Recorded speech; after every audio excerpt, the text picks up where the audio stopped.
മത്സ്യത്തൊഴിലാളികളുടെ വിഷയത്തിൽ സർക്കാരിനെതിരെ രൂക്ഷ വിമർശനവുമായി ലത്തീൻ സഭ. അപകടങ്ങൾ ആവർത്തിക്കുന്ന ഭരണകൂടത്തിന്റെ കെടുകാര്യസ്ഥത കൊണ്ടാണ് എന്ന് തിരുവനന്തപുരം അതിരൂപത വികാർ ജനറൽ യൂജിൻ പെരേര. ശക്തമായ പ്രതിഷേധ പരിപാടികളിലേക്ക് കടക്കാനാണ് സഭാ നേതൃത്വത്തിന്റെ തീരുമാനം. തെരച്ചിൽ കാര്യക്ഷമമാക്കണമെന്ന് KCBCയും ആവശ്യപ്പെട്ടു.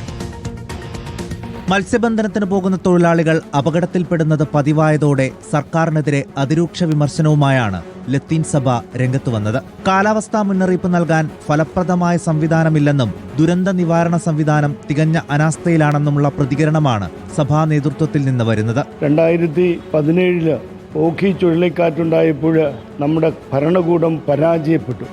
കാലാവസ്ഥ മുന്നറിയിപ്പിനുള്ള ഫലപ്രദമായ സംവിധാനം ഏർപ്പെടുത്തണമെന്ന് 1 ഇഞ്ച് പോലും മുന്നോട്ട് പോയിട്ടില്ല.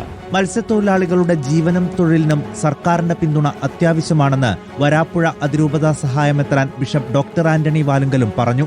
അതിനിടെ കടലിൽ അപകടത്തിൽപ്പെടുന്ന മത്സ്യത്തൊഴിലാളികളെ രക്ഷിക്കാൻ സംസ്ഥാന സർക്കാരിന്റെ ഹെലികോപ്റ്റർ സംവിധാനം ഉപയോഗപ്പെടുത്തണമെന്ന് മത്സ്യത്തൊഴിലാളി ഐക്യവേദിയും ആവശ്യപ്പെട്ടു. ഞങ്ങൾക്ക് ആവശ്യമായ ഹെലികോപ്റ്ററിന്റെയോ വിമാനത്തിനോ ഒരു നമുക്ക് ലഭിക്കുന്നില്ല.